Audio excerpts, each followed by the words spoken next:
Quran the way of light मुसलमानों के लिए क्यों सर्वोच्च किताब है कुरान में कुल 6,666 आयतें हैं। सबसे बड़ी आयत सूरह अल बकरा। कुरान मुसलमान ही नहीं सारी इंसानियत के लिए। कुरान इस्लाम की सर्वोच्च किताब है जो अल्लाह के संदेशों का संकलन है।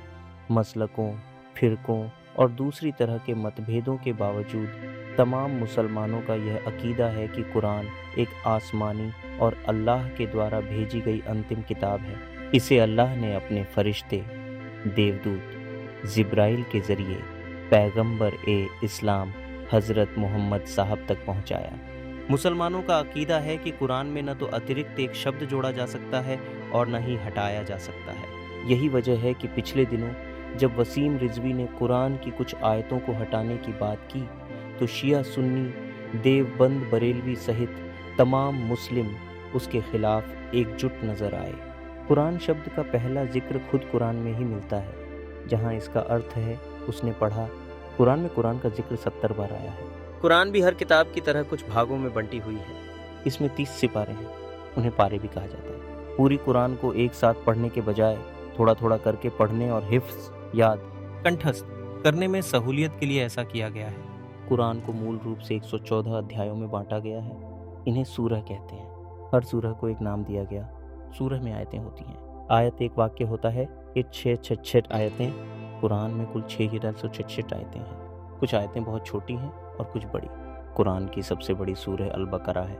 इसमें 206 आयतें हैं। सबसे छोटी सूरह अल कौसर है। इसमें सिर्फ 3 आयतें हैं। इसके अलावा कुरान में कुल 540 रुकू, 14 सजदा, 86 423 शब्द, 30 सीसी 366 अक्षर और 25 नबियों व रसूलों का जिक्र किया गया है।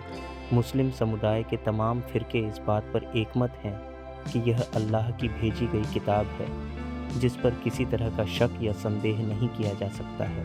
अल्लाह ने जिब्राइल के ज़रिए पहली बार कुरान को पैगंबर हज़रत मोहम्मद पर नाजिल अवतरित किया जब पैगंबर पहाड़ों में हिरा की गुफा में इबादत कर रहे थे। इसके बाद कुरान को पैगंबर हज़रत मोहम्मद पर अल्लाह ने थोड़ा थोड़ा करके 23 सालों में नाजिल किया। दूसरा अकीदा यह है कि ये एक मुकम्मल किताब है जिसमें कभी कोई छेड़छाड़ या बदलाव नहीं हुए और न भविष्य में हो सकते हैं। लिहाजा कोई भी इसमें किसी तरह की काट छांट कर ही नहीं सकता। तीसरा अकीदा यह है कि अल्लाह ने खुद इस किताब की हिफाजत रक्षा की जिम्मेदारी ली है।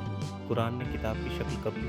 पैगंबर मोहम्मद की 632 ईस्वी वफ़ात निधन के बाद खलीफा हज़रत अबू बकर ने 984 ईस्वी के बाद कुरान को एक ग्रंथ के तौर पर इकट्ठा करने का फैसला किया ताकि उसे एक किताब की शक्ल देकर संरक्षित किया जा सके। ज़ैद बिन साबित 650 ई कुरान को इकट्ठा करने वाले पहले व्यक्ति थे क्योंकि वह अल्लाह के नबी मोहम्मद के द्वारा पढ़ी गई आयतों और सूरों को लिखा करते थे। इस तरह से ज़ैद बिन साबित ने ही आयतों को एकत्र कर कुरान को किताब का रूप दिया। इसकी मूल प्रति अबू बकर को मिली। वहीं शिया मुस्लिम समुदाय के मुताबिक अली इब्न अबू तालिब ने मोहम्मद के वफ़ात के तुरंत बाद कुरान का एक पूर्ण संस्करण संकलित किया। कुरान रमज़ान में आसमान से उतारी गई। कुरान की सूरह अल बकरा की आयत 185 में अल्लाह फरमाते हैं कि रमज़ान वो महीना है जिसमें आसमान से कुरान को उतारा गया। रमज़ान के महीने की वो रात कौन सी थी इसे साफ साफ नहीं बताया गया है। हालांकि उलेमा इसे लेकर अनुमान लगाते हैं कि रमज़ान के आखिरी असरा में यानी अंतिम 10 दिनों में ताक रातें जैसे 21, 23, 25, 27 में से कोई एक रात है जिसमें कुरान नाजिल हुई। इसीलिए रमज़ान को तालीम का महीना माना जाता है। आसमानी किताब कुरान, तरावी नमाज में कुरान।